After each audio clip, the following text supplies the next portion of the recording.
तो hello friends, welcome back to my YouTube channel. और इस वीडियो में आज हम अपना power plant based on nuclear energy इस टॉपिक को लेने वाले हैं। इसका मतलब ये है कि न्यूक्लियर एनर्जी की मदद से कैसे पावर प्लांट इलेक्ट्रिसिटी जनरेट करते हैं, इलेक्ट्रिसिटी को बनाते हैं। ठीक है, तो न्यूक्लियर एनर्जी की मदद से कहाँ पे पावर प्लांट में मतलब इलेक्ट्रिसिटी बनाई जाती है, तो न्यूक्लियर पावर प्लांट में बनाई जाती है न्यूक्लियर एनर्जी की मदद से इलेक्ट्रिसिटी। ठीक है, तो न्यूक्लियर एनर्जी क्या होता है, कैसे बनाते हैं, हर एक स्टेप को हम आज देखेंगे एकदम डीपली। तो आप लोग अगर पहली वाली वीडियो नहीं देखी है, पिछले वीडियो में हमने थर्मल पावर प्लांट देखा था और पूरा उसी के रिलेटेड है, बस इसके अंदर थोड़ा बहुत चेंजेस है, इसलिए प्लीज़ अगर आपने वो नहीं देखा तो देख लीजिए और बिना स्किप करे इस वीडियो को देखना। ठीक है, तो चलिए स्टार्ट करते हैं। और उससे पहले अगर आप हमारे चैनल पर नए हैं तो प्लीज़ चैनल को सब्सक्राइब कीजिए और वीडियो समझ आएगा, अच्छा लगे तो वीडियो लाइक भी कर देना और अपने दोस्तों के साथ शेयर भी कर देना। तो चलिए अब स्टार्ट कर देते हैं। तो सबसे पहले हम ये समझ लेते हैं कि न्यूक्लियर एनर्जी का मतलब क्या होता है। ठीक है, न्यूक्लियर एनर्जी का मतलब क्या होता है। तो न्यूक्लियर एनर्जी का मतलब होता है, आपको ये पता होगा एटम। ठीक है, आपको एटम पता होगा ना। एटम होता है कि बीच में एक न्यूक्लियस होता है, उसके आजू बाजू में शेल्स होते हैं। ठीक है, और शेल्स के अंदर इलेक्ट्रॉन्स होते हैं। ठीक है, ऐसे इलेक्ट्रॉन्स बहुत सारे होते हैं, घूम रहे रहते हैं इधर उधर।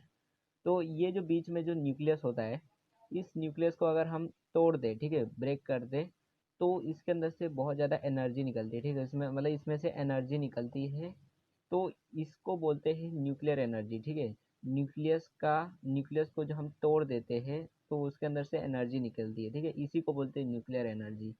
और इसी एनर्जी का यूज़ करके हम इलेक्ट्रिसिटी बनाएंगे। ठीक है, तो एक न्यूक्लियर पावर प्लांट में कौन से टाइप के मतलब एटम के न्यूक्लियस को ब्रेक करके इलेक्ट्रिसिटी जनरेट की जाती है। ठीक है, हर एक चीज़ को समझेंगे।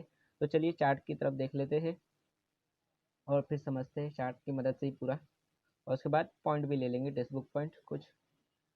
तो सबसे पहले है, ये देखिए यहाँ पे, देखिए जो न्यूक्लियर पावर प्लांट होता है ना, उसके अंदर जो उस न्यूक्लियर पावर प्लांट में दो तरीके के एटम का इस्तेमाल किया जाता है न्यूक्लियर फिजन करने के लिए, और उसकी मदद से इलेक्ट्रिसिटी जनरेट होती है। ठीक है, तो कौन से दो एटम्स होते हैं, या तो वो यूरेनियम का इस्तेमाल करते हैं, ये एक एटम है मतलब एक मटेरियल है यूरेनियम, और या तो प्लूटोनियम। ये दो जो मटेरियल है, इनकी मदद से इनका जो एटम होता है उसका न्यूक्लियस को ब्रेक करके और उसके अंदर से एनर्जी निकलती है, उसकी मदद से मतलब यूरेनियम नहीं तो प्लूटोनियम, इन दोनों में से किसी का इस्तेमाल करके इलेक्ट्रिसिटी बनाते हैं। ठीक है, आपको ये समझ आ गया, ये दोनों मटेरियल का इस्तेमाल होता है।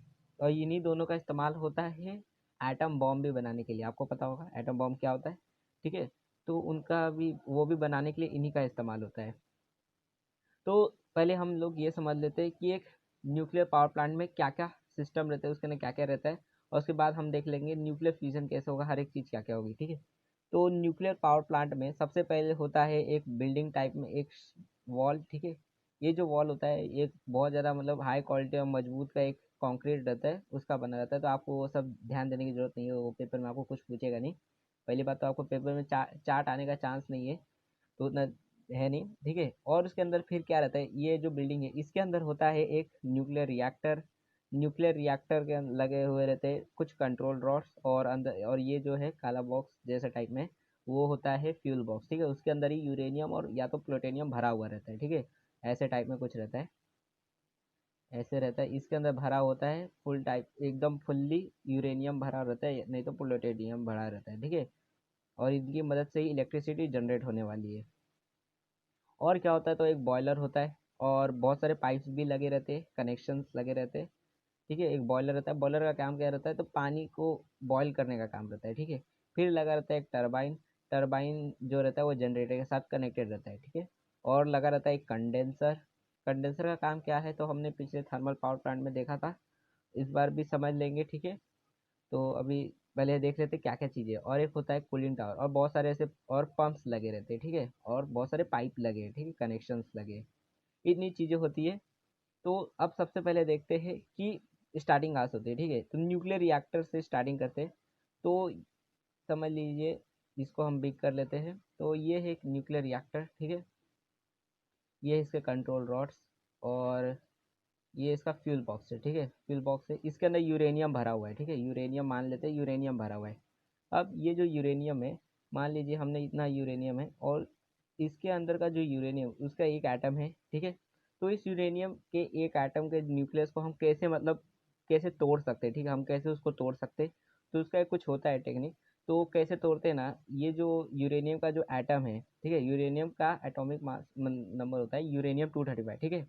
तो यूरेनियम 235 जो होता है ना, 235 ये जो होता है, उसके सामने से हम एकदम स्लोली एक न्यूट्रॉन को रिलीज करते हैं, मतलब एक धीरे से एकदम धीरे धीरे एक न्यूट्रॉन को हम उसके सामने फेंक देते हैं, ठीक है, मतलब एकदम धीरे धीरे जाता है न्यूट्रॉन यूरेनियम 235 के पास, ठीक है। और जैसे ही यूरेनियम 235 मतलब ये न्यूट्रॉन यूरेनियम 235 के पास जाता है, नज़दीक जाता है, तो ये जो एटम होता है वो उस न्यूट्रॉन को एब्जॉर्ब कर लेता है, ठीक है, अपने में ले लेता है। एब्जॉर्ब करने के बाद ये जो यूरेनियम 235 है वो यूरेनियम 236 हो जाता है, ठीक है। और जैसे ही 236 हो जाता है, ये जो यूरेनियम 236 है वो अनस्टेबल होकर, देखिए यहाँ पे पर्पल कलर में दिखा रहा है, अनस्टेबल हो जाता है।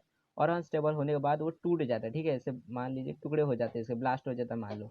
और ब्लास्ट टूटने के बाद ये दो टुकड़ों में बढ़ जाता है, और दो नए एटम का मतलब दो नए एटम फिर बन जाते हैं, एक होता है बेरियम और एक होता है क्रिप्टॉन। ये दो नए एप्टॉन एटम्स बनते हैं, और साथ ही साथ बनते हैं तीन नए न्यूट्रॉन, ठीक है। इसमें से जब ये अनस्टेबल हुआ और न्यूक्लियर फिजन हुआ तो उसमें से तीन नए न्यूट्रॉन्स भी निकलेंगे, ठीक है। और साथ ही साथ निकलेगी 200 मेगा इलेक्ट्रॉन वोल्ट की एनर्जी, ठीक है, इतनी एनर्जी निकलेगी। और ये बहुत कम है, ठीक है, मतलब इतने में अभी कुछ होगा नहीं, ये बहुत कम है, आगे जाके एनर्जी बढ़ते जाएगी और तब तब होगा, ठीक है। तो कितनी एनर्जी निकल रही है पहले अनस्टेबल पहले न्यूक्लियर फ्यूजन में, तो पहले न्यूक्लियर फ्यूजन में निकलता है 200 मेगा इलेक्ट्रॉन वोल्ट, इतनी एनर्जी निकलती है पहले न्यूक्लियर फ्यूजन में, ठीक है। और फिर क्या होता है, ये जो तीन न्यूट्रॉन जो बने हैं इस अनस्टेबल 236 यूरेनियम से जो बने हैं तीन नए न्यूट्रॉन, वो आगे वाले तीन जो यूरेनियम 235 उनको अनस्टेबल कर देते हैं। मतलब मान लीजिए इतना बड़ा एक यूरेनियम का टुकड़ा है, इसके अंदर यूरेनियम 235 के बहुत सारे एटम्स है, ठीक है, बहुत सारे एटम है ना इसके अंदर। तो इसके अंदर बहुत सारे एटम है, ऐसे बहुत सारे इसके अंदर एटम्स है।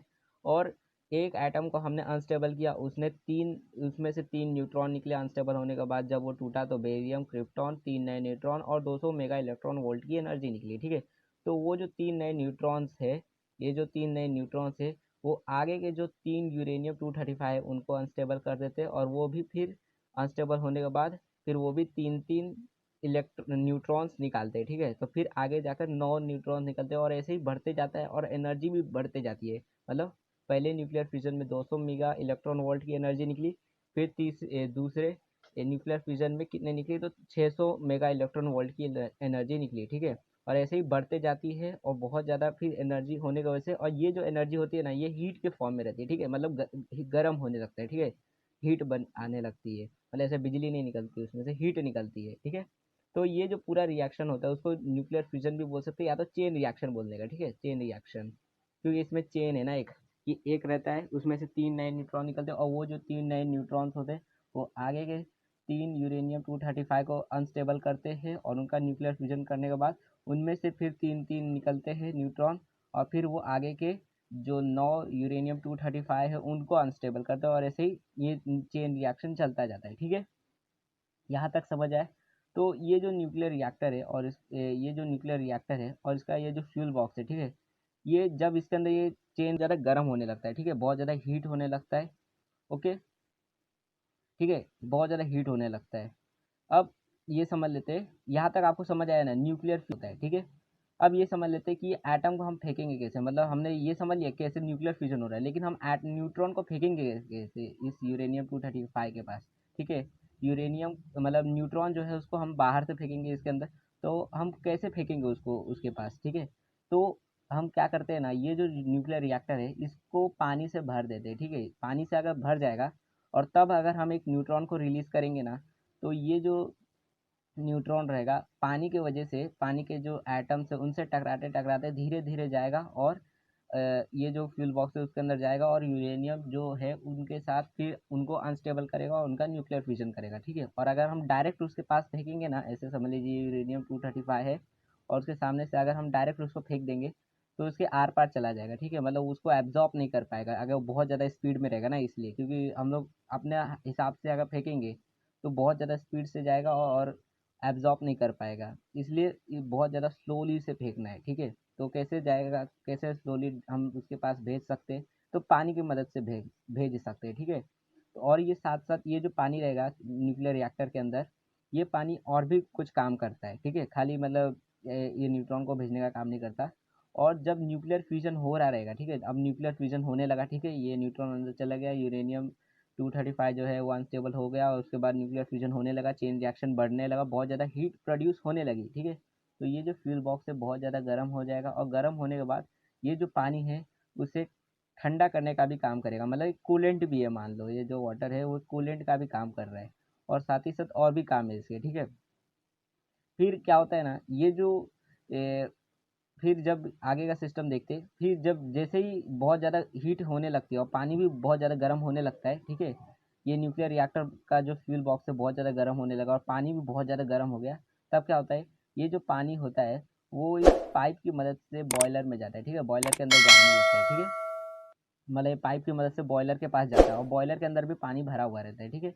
अब बॉयलर के पास जैसे ही ये जाता है तो बहुत ज़्यादा ही गर्म पानी रहता है, और ये जो गर्म पानी रहता है वो बॉयलर के अंदर के पानी जो रहता है, मतलब बॉयलर के अंदर का जो पानी है उसको अपना जो पूरा हीट है उसको मतलब एक्सचेंज हो जाता है, हीट एक्सचेंज हो जाता है, मतलब जो न्यूक्लियर रिएक्टर से जो गर्म पानी आ रहा है वो अपना पूरा हीट जो है वो बॉयलर के जो ठंडा पानी है उसको दे देता है, और खुद ठंडा होकर वापस चला जाता है, ठीक है।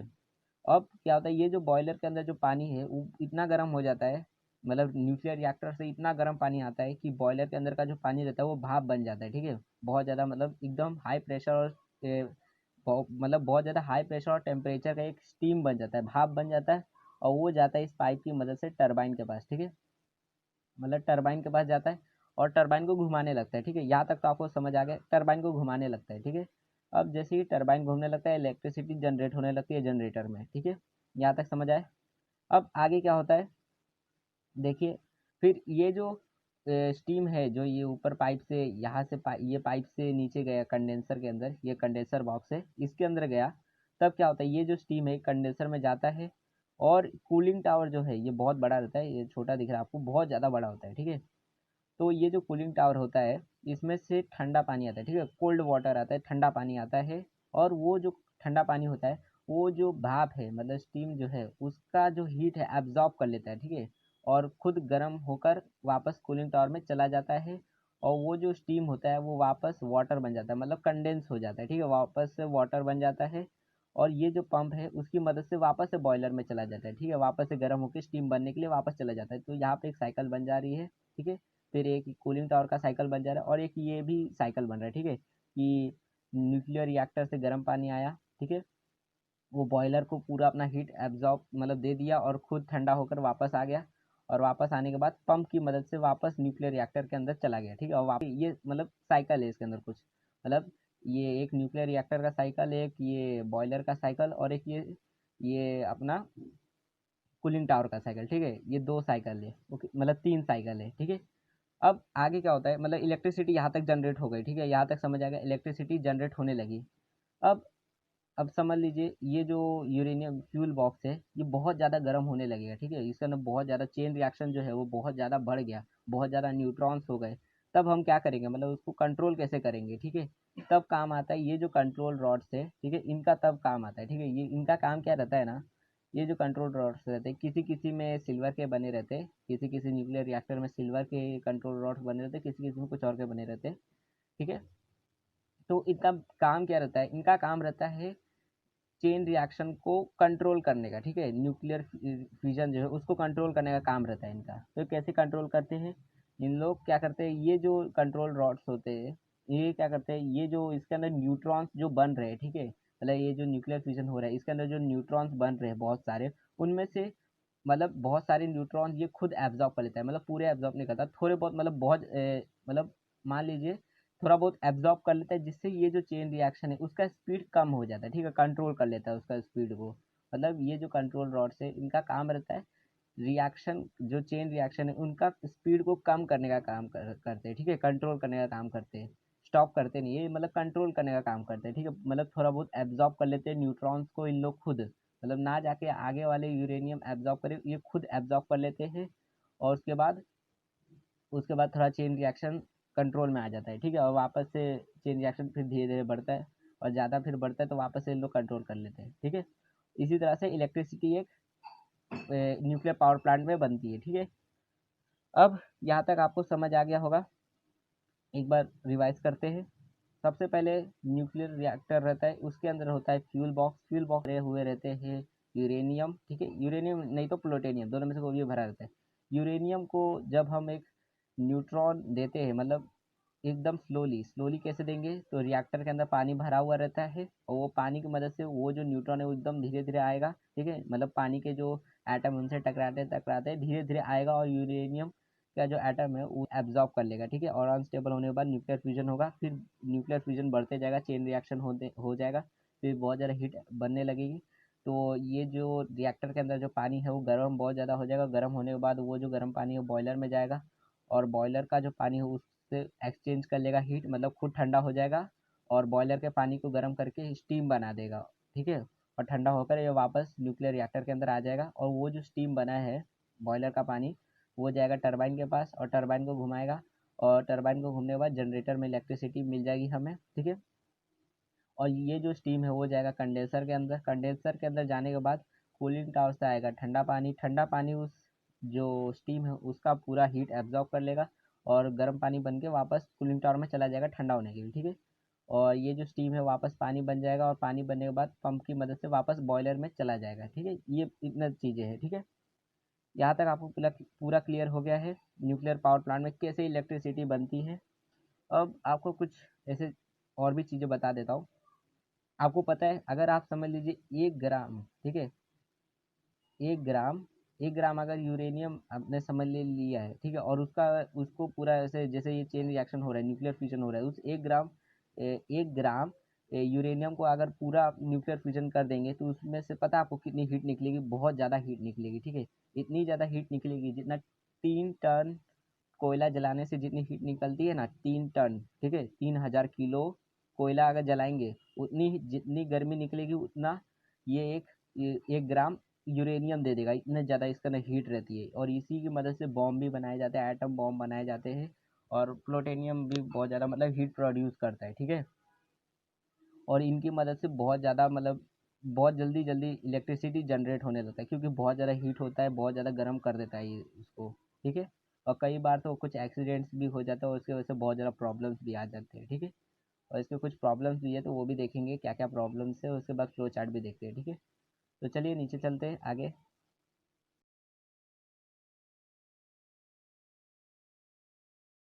चलिए अब कुछ पॉइंट ले लेते हैं जिससे आप पेपर में कुछ इससे रिलेटेड पॉइंट लिख सके और आइडिया आपको आते रहे, ठीक है। क्यों पेपर में क्वेश्चन इसके रिलेटेड आया तो आप लोग ये पॉइंट लिख सकते हो, ठीक है।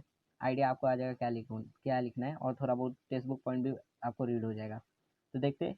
इन the power plant based on nuclear energy also steam turbine is use to rotate the generator. मतलब क्या है कि जो न्यूक्लियर पावर प्लांट होता है उसके अंदर भी स्टीम जो टरबाइन होते हैं, मतलब स्टीम की मदद से, भाप की मदद से टरबाइन जो रहते हैं वो घूमते हैं, ठीक है। भाप की मदद से घूमने वाले जो टरबाइन है जनरेटर वाले, इसमें भी वही वाले टरबाइन यूज होते हैं, ठीक है, न्यूक्लियर पावर प्लांट में। फिर however here the energy released by fission of nuclei of atom like uranium or plutonium is used to generate the steam of high temperature and high pressure। मतलब क्या है कि न्यूक्लियर पावर प्लांट में nuclear fusion करने के लिए atom का uranium या तो प्लूटोनियम का यूज़ किया जाता है, इन दोनों एटम में से किसी का भी एक यूज़ किया जाता है, ताकि हम स्टीम बना सके, ठीक है। बॉयलर का जो पानी है उसको स्टीम बनाते हैं, और उसकी मदद से फिर एक हाई प्रेशर और हाई टेम्परेचर का एक भाप बनता है, और वो जाता है फिर टरबाइन को घुमाता है, ठीक है। The energy in the steam rotate the turbine which in turn drive the generator producing electricity. मतलब क्या है कि जो टरबाइन मतलब स्टीम जो है, जो भाप है, वो जब बन जाता है तो वो जाता है टरबाइन को घुमा देता है, रोटेट कर देता है, और उसकी वजह से जनरेटर के अंदर इलेक्ट्रिसिटी प्रोड्यूस हो जाती है, ठीक है। दस here nuclear energy is converted into thermal energy. thermal energy is converted into kinetic energy of steam. Kinetic energy of steam is converted into kinetic energy of turbine, and finally the kinetic energy of turbine is converted into electrical energy. The step by step formation of energy is shown in figure. आपको थोड़ा confusion लगा होगा, ये energy transformation बता रहा है कि कैसे कैसे एनर्जी ट्रांसफॉर्म हो गई। मतलब सबसे पहले थर्मल एनर्जी आया ना, ठीक है, मतलब जो फ्यूल बॉक्स था उसके अंदर गर्मी पैदा हुई, मतलब गर्म होने लगा तो थर्मल एनर्जी आया, ठीक है। तो सबसे पहले थर्मल एनर्जी आया, फिर वो जो थर्मल एनर्जी है वो पानी के अंदर, मतलब पानी को गर्म किया तो पानी के अंदर थर्मल एनर्जी आ गया। फिर काइनेटिक एनर्जी आ गया, फिर किसके अंदर, तो भाप के अंदर आ गया, वो गर्म होने के बाद भाप बन गया तो उड़ के इधर उधर जाने लगा तो काइनेटिक एनर्जी उसके अंदर आ गया। फिर काइनेटिक एनर्जी उस भाप से चला गया, जो काइनेटिक एनर्जी था स्टीम का वो काइनेटिक एनर्जी टरबाइन के अंदर चला गया। फिर फाइनली वो जब टरबाइन के अंदर काइनेटिक एनर्जी गया तो वो जो काइनेटिक एनर्जी था टरबाइन का वो इलेक्ट्रिकल एनर्जी में कन्वर्ट हो गया, ठीक है। थोड़ा कंफ्यूजिंग है, एक दो बार पढ़ो, पढ़ करके समझ आ जाएगा। और ये जो पूरा एनर्जी ट्रांसफॉर्मेशन का वो हम फ्लो चार्ट में देख लेंगे, ठीक है। तो चलिए देख लेते हैं। यहाँ पे आप अगर आपको नहीं दिखेगा क्लियरली तो आप लोग अपना टेक्स्ट बुक खोल के भी देख सकते हैं। फ्लो चार्ट ले लेते हैं, उसके बाद प्रॉब्लम देख लेंगे, प्रॉब्लम्स क्या है इसके, ठीक है। तो फ्लो चार्ट जो है इसका वो है, सबसे पहले हम देख लेते हैं इसका जो सिंपल फ्लो चार्ट है, उसके बाद एनर्जी ट्रांसफॉर्मेशन का भी देख लेंगे। तो हमने अभी अभी पढ़ा तो आपको समझ आ गया होगा फ्लो चार्ट इसका कैसा कैसा है। तो सबसे पहले क्या होगा, न्यूक्लियर रिएक्टर है जिसके अंदर न्यूक्लियर फ्यूजन होगा, ठीक है, एक न्यूक्लियर रिएक्टर है। फिर क्या है, तो देखिए न्यूक्लियर रिएक्टर के अंदर हमने फ्यूल भी डाला है ना, फ्यूल सोर्स क्या है, तो यूरेनियम और प्लूटोनियम दोनों में से कोई भी एक का इस्तेमाल हो रहा है, ठीक है। फिर क्या हो रहा है, फिर system for steam generation from water, मतलब एक सिस्टम है बॉयलर का और रिएक्टर का कि उसमें से फिर भाप बन रहा है, मतलब पानी को हम भाप बना रहे हैं ताकि टरबाइन घूमे। तो system for steam generation from water. फिर आगे है स्टीम टरबाइन, मतलब वो जो स्टीम भाप था वो टरबाइन को घुमाने लगा, इसलिए स्टीम टरबाइन। और उसके बाद फिर जब टरबाइन घुमा तो जनरेटर में इलेक्ट्रिसिटी बन गई और फिर इलेक्ट्रिकल एनर्जी मिल गई, ठीक है। और यहाँ पे साइकिल दिखा रहा है कि system for conversion of steam back into water, मतलब जो कूलिंग टावर और कंडेंसर का जो सिस्टम था कि भाप वापस पानी बन जा रहा था, कूलिंग टावर से ठंडा पानी आ रहा था और वो भाप का जो हीट है एब्जॉर्ब करके वापस वार्म वाटर बन के चला जा रहा था, और वो जो भाप है वो पानी बन के बॉयलर के अंदर वापस जा रहा है। तो ये जो सिस्टम है, ठीक है, तो system for conversion of steam back into water, ठीक है। इजी फ्लो चार्ट है ये, जिसको ज़्यादा है नहीं, एकदम इजी है, याद हो जाएगा। और पेपर में जरूर है उसका चार्ट आए ना आए, ये फ्लो चार्ट जरूर आएगा, ठीक है। और फिर अब ये देख लेते हैं एनर्जी ट्रांसफॉर्मेशन, कैसे कैसे एनर्जी ट्रांसफॉर्म हुई, मतलब न्यूक्लियर एनर्जी कैसे इलेक्ट्रिकल एनर्जी बन गई, ठीक है। तो सबसे पहले न्यूक्लियर एनर्जी था, ठीक है, न्यूक्लियर एनर्जी क्या, तो जो न्यूक्लियर एनर्जी है, न्यूक्लियस के अंदर जो एनर्जी है उसको न्यूक्लियर एनर्जी बोलते हैं, ठीक है, मैंने आपको बताया था। तो सबसे पहले था न्यूक्लियर एनर्जी, वो कन्वर्ट हुआ थर्मल एनर्जी में, मतलब गर्म होने लगा तो थर्मल एनर्जी। फिर जब थर्मल एनर्जी जो है वो काइनेटिक एनर्जी में कन्वर्ट हो गया, कैसे, तो जो थर्मल एनर्जी था, जो गर्म पानी था वो गया तो बॉयलर में, तो स्टीम फिर बना ना वहाँ पे, तो काइनेटिक एनर्जी इन स्टीम, ठीक है, स्टीम में काइनेटिक एनर्जी आ गई। फिर वो जो स्टीम था वो अपना काइनेटिक एनर्जी टरबाइन को दे दिया, तो काइनेटिक एनर्जी इन टरबाइन, और टरबाइन घूमने लगा तो इलेक्ट्रिकल एनर्जी मिल गई, ठीक है। यहाँ पे एनर्जी ट्रांसफॉर्मेशन का फ्लो चार्ट क्लियर हो गया, ओके। आपको ये समझ आ गया होगा ना, एक और बार बता देता हूँ।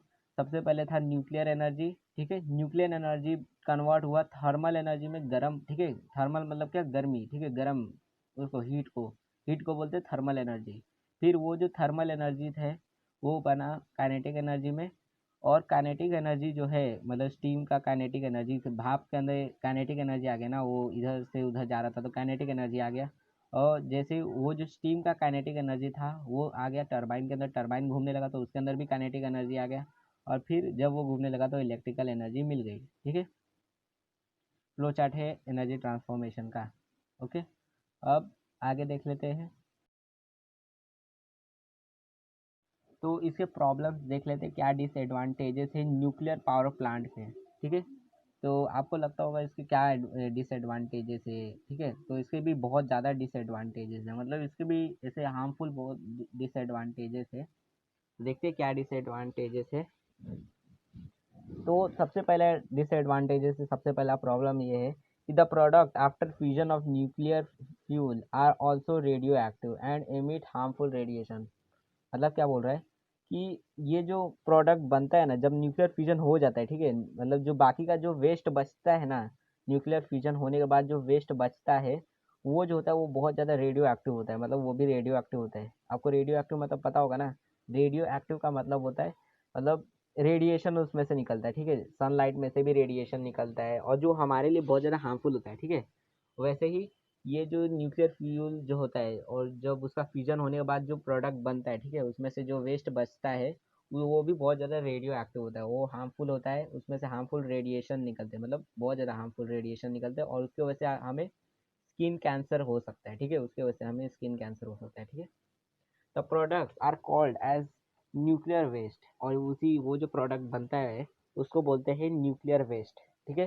How to dispose the nuclear waste safely is a big challenge before the scientist. मतलब न्यूक्लियर वेस्ट जो होता है ना, उसको हम मतलब वो डिग्रेडेबल नहीं होता, उसको ज़मीन में डाल दिए तो कुछ एक साल में मतलब ज़मीन ने उसको गला दिया, तो वो ऐसा कुछ होता नहीं है, क्योंकि वो अगर ज़मीन में उसको दफना देंगे तो ज़मीन को ख़राब कर देगा, इसलिए उसको हम कुछ कर नहीं सकते कि वो डिस्पोज हो नहीं सकता। तो उसको पता है क्या करते, ऐसे बहुत बड़े ऐसे कंटेनर ऐसे टाकी में डाल देते और बहुत बड़े एक ऐसे एक गोडाउन टाइप में उसके अंदर सील कर देते और उसको मतलब खोलते नहीं है। अगर लीक हुआ तो गया आदमी, ठीक है, डायरेक्ट मर जाएंगे। अगर वो लीक हो गया तो उससे वो पता है क्या क्या हो सकता है। जब रेडिएशन निकलता है ना, न्यूक्लियर फ्यूल का जब रेडिएशन निकलता है तो उससे क्या क्या हो सकता है, उससे हमें स्किन कैंसर हो सकता है, ठीक है, जो हमारे बॉडी पे स्किन कैंसर हो सकता है। फिर अगर वो हमारे अंदर चला गया तो अंदर से भी कुछ हो सकता है। फिर हमारा जो डीएनए है वो भी चेंज हो सकता है, हमारा जो जीन्स है वो भी चेंज हो सकता है। मतलब हमें हमारे जो नेक्स्ट जनरेशन है वो उनमें बहुत सारे प्रॉब्लम्स आ जाएगा, हमें बहुत सारी डिजीज हो सकती है, ठीक है। तो ऐसे बहुत सारी प्रॉब्लम्स आती है जब रेडिएशन निकलता है, ये जो हार्मफुल रेडिएशन है न्यूक्लियर फ्यूल का वो जब निकलता है, ठीक है, तो ये बहुत ज़्यादा हार्मफुल होता है। An accident in nuclear power plant can be very fatal. मतलब अगर गलती से भी न्यूक्लियर पावर प्लांट में कोई एक्सीडेंट हो गया, मतलब जो मैनुअल कुछ जो काम चल रहा है, मतलब एक हिसाब से जो काम चल रहा है वो गलती से भी कुछ इधर उधर हो गया और कुछ गलती हो गई, या फिर समझ लीजिए कोई एक्सीडेंट हो गया और जो न्यूक्लियर रिएक्टर है, न्यूक्लियर रिएक्टर, उसमें कुछ वो फट गया गलती से, हम कंट्रोल नहीं कर पाए, कंट्रोल रॉड कंट्रोल नहीं कर पाए, वो फट गया, इतना हीट होके गल गया, वो जल गया, ठीक है, मतलब पिघल गया, तो रेडिएशन पूरा फैल जाएगा और बहुत ज़्यादा वो हार्मफुल है, ठीक है, बहुत ज़्यादा मतलब मर जाएंगे डायरेक्ट फेटल, ठीक है, वेरी फेटल मतलब मर जाएंगे डायरेक्ट, ठीक है। This is because the accident में result in release of harmful radiation. और ये जो रेडी एक्सीडेंट होगा इसके वजह से क्या होगा, इसके वजह से बहुत ज़्यादा जो हार्मफुल रेडिएशन है वो रिलीज होगा और वो रेडिएशन जो है वो बहुत ही ज़्यादा मतलब खतरनाक है हम लोग के लिए, सबके लिए, मतलब एनिमल्स के लिए और लिविंग ऑर्गेनिज्म, हर मतलब जितने भी लिविंग ऑर्गेनिज्म है उन सब के लिए, मतलब ये जो रेडिएशन है बहुत ज़्यादा हार्मफुल रहता है। इसलिए न्यूक्लियर पावर प्लांट से जो इलेक्ट्रिसिटी बनती है उसमें मतलब बहुत ज़्यादा मतलब प्रॉब्लम रहते हैं, क्योंकि उसका जो न्यूक्लियर वेस्ट रहता है वो बहुत ज़्यादा हार्मफुल रहता है, ठीक है। और ऐसे ही बहुत जगह भी हुआ है जहाँ पे कुछ एक्सीडेंट हो गया है, कहीं कहीं कहीं कहीं पे न्यूक्लियर रिएक्टर है, जो उसका कोर है, मतलब जो फ्यूल बॉक्स है वही पिघल गया है और उसकी वजह से जो पूरा मतलब रेडिएशन है वो निकल बाहर रिलीज हो गया, मतलब बहुत ज़्यादा मतलब रेडिएशन फैलने की वजह से बहुत ज़्यादा मतलब बीमारियां फैल गई, स्किन कैंसर हो गया और भी बहुत कुछ हो गया, ठीक है। और ऐसे ही जापान में भी हुआ था एक जगह पे कि भूकंप आ गया था और उसकी वजह से 4 न्यूक्लियर रिएक्टर जो थे वो फट गए थे और उसकी वजह से वो जो पूरा एक एरिया था वो पूरा रेडिएशन जोन बन गया और वहाँ पे पूरा अभी तक रेडिएशन फैला हुआ है। फिर रशिया में भी ऐसा जगह है, वहाँ पे भी चर्नोबिल नाम का एक जगह, वहाँ पे भी कुछ मैनुअली प्रॉब्लम हो गए थे, गलती से कुछ हो गया था और उसकी वजह से न्यूक्लियर पावर प्लांट जो है उसमें से रेडिएशन लीक हो गया था और फिर वहाँ पे भी पूरा मतलब रेडिएशन फैल गया था और उससे भी बहुत लोग मर गए थे, बहुत लोग मतलब ऐसे पूरा अपाहिज हो गए थे अपनी ज़िंदगी भर के लिए, कुछ लोग का डीएनए ही चेंज हो गया, कितने एनिमल्स का डीएनए चेंज हो गया, ऐसे बहुत सारी प्रॉब्लम्स आई। तो ये सारी प्रॉब्लम्स क्यों आती है, तो जब हम न्यूक्लियर पावर प्लांट की मदद से इलेक्ट्रिसिटी बनाते हैं, ठीक है, तो इसके डिसएडवांटेजेस आप लोग याद रखना, क्योंकि पेपर में पूछ लेता है डिसएडवांटेजेस, तो याद रखना, ठीक है।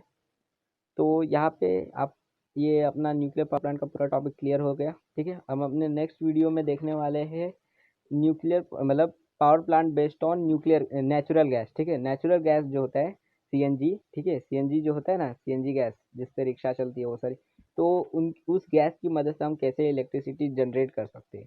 ठीक है, तो हम नेक्स्ट वीडियो में देखेंगे। इस वीडियो में यहीं तक देखेंगे। तो नेक्स्ट वीडियो देखने के लिए प्लीज़ चैनल को सब्सक्राइब कर लीजिए और अपने दोस्तों के साथ भी इस वीडियो को शेयर कर देना, और वीडियो पसंद आए तो वीडियो को लाइक जरूर कर देना। और कोई भी डाउट हो मतलब कोई भी डाउट होगा तो कमेंट आप लोग कर सकते हैं, मैं कोशिश करूँगा आपको रिप्लाई देने का। ठीक है, तो आप लोग कमेंट कर सकते हैं। तो thanks for watching my video, हम अपने नेक्स्ट वीडियो में मिलेंगे।